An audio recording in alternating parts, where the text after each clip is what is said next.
Perkenalkan kami dari kelompok 9 dari K03. Hari ini kami akan memaparkan tugas Masan 3, yaitu proyek kami implementasi sistem lampu otomatis berbasis sensor gerak di seluruh koridor gedung Laptek 5 sampai 7 ITB Ganesha. Selanjutnya anggota kami yaitu adalah Baginda NIM 067, Syadid 068, Sinta 069, Tiar NIM 071, dan saya Gladys 074. Next. Untuk yang pertama ada perencanaan manajemen kualitas, yaitu ada standar kualitas produk dengan aspek yang diuji sebagai berikut, serta standar kualitas proses. Next. Selain itu juga ada jaminan kualitas dan aktivitas QA yang kami terapkan, yang untuk pencegahan yang dilakukan sebelum dan selama pekerjaan berlangsung.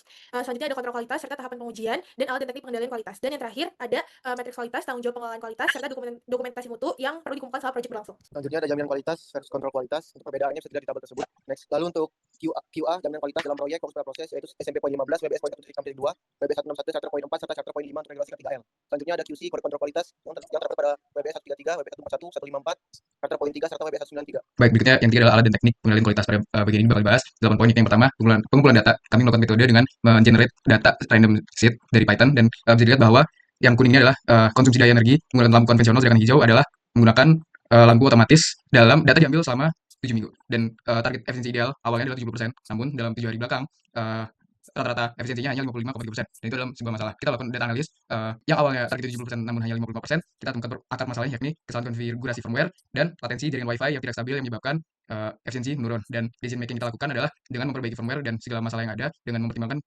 kebutuhan biaya dan waktu. Dan dari data tersebut kita audit bahwa kita merugi sebesar 15,1 juta dalam setahun, dan desain forex-nya diharapkan kita bisa mengaplikasikan bahwa lampunya bakal nyala selama 7 detik maksimal. Dan problem solving-nya yang pertama, kita bakal perbaiki lagi firmware dan kalibrasi ulang timer. Dan kemudian yang kedua adalah jaga stabilitas jaringan WiFi. Dan yang ke-8, quality improvement methods yang kita lakuin adalah tetap melakukan lesson learned untuk melihat seberapa besar efisiensi dan kemudian bakal ditingkatkan lagi. Terus selanjutnya perencanaan sumber daya manusia dan fisik di sini menjelaskan pendekatan yang digunakan untuk merencanakan, mengidentifikasi, mengakuisisi, mengelola, dan mengendalikan sumber daya manusia serta sumber daya fisik yang ada. Nah, untuk resource management approach sendiri, kita pertama identifikasi sumber daya. Itu bisa dari WBS, bisa dari kebutuhan teknis, sensor, bisa ada regulasi kayak K3L dan lain-lain. Terus ada akuisisi sumber daya, ada pelaku itu seperti bisa dilihat pada tabel paling kiri, ada roles-nya masing-masing, terus dibuat pula naratif tentang authority, responsibility, dan kompetensnya. Lalu ada juga penggunaan sumber daya, pelepasan sumber daya, dan kebijakan keselamatan yang diperhatikan. Pada itu didapatkan roles and responsibility, terus relative table seperti di samping, dan resource breakdown structure yang digunakan untuk estimasi sumber daya aktivitas. Nah, proses ini sendiri itu menentukan jenis, jumlah, dan kebutuhan kapasitas sumber daya manusia, material, peralatan, dan supplies yang diperlukan setiap aktivitas yang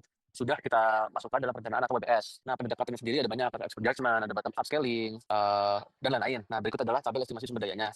Dapat dilihat per WBS sendiri memiliki jenis-jenisnya, ada SDM, material, requirement, supplies, durasi, dan asumsi. Untuk bagian mengembangkan dan mengelola tim proyek sendiri bisa dilanjutkan.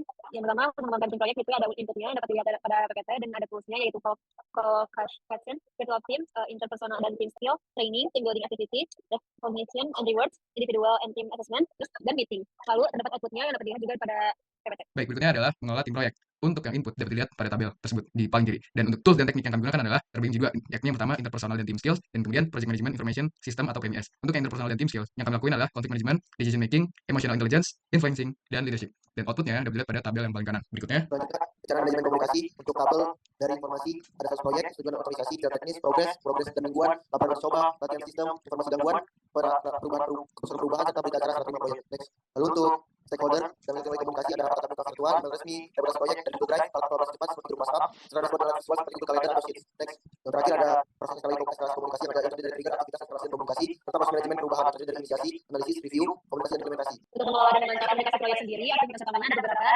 yaitu contohnya melakukan rapat koordinasi internal dalam tim proyek, memiliki PPIC mingguan atau sesuai kebutuhan, dengan PIC koordinator proyek atau site manager, dengan stakeholder yang terkait yaitu tim pelaksana. Ada pula memastikan semua pihak menerima dan memahami informasi penerimaan, dengan frekuensi setiap ada komunikasi penting dengan PIC project administrator dan stakeholder terkaitnya yaitu semua stakeholder utamanya.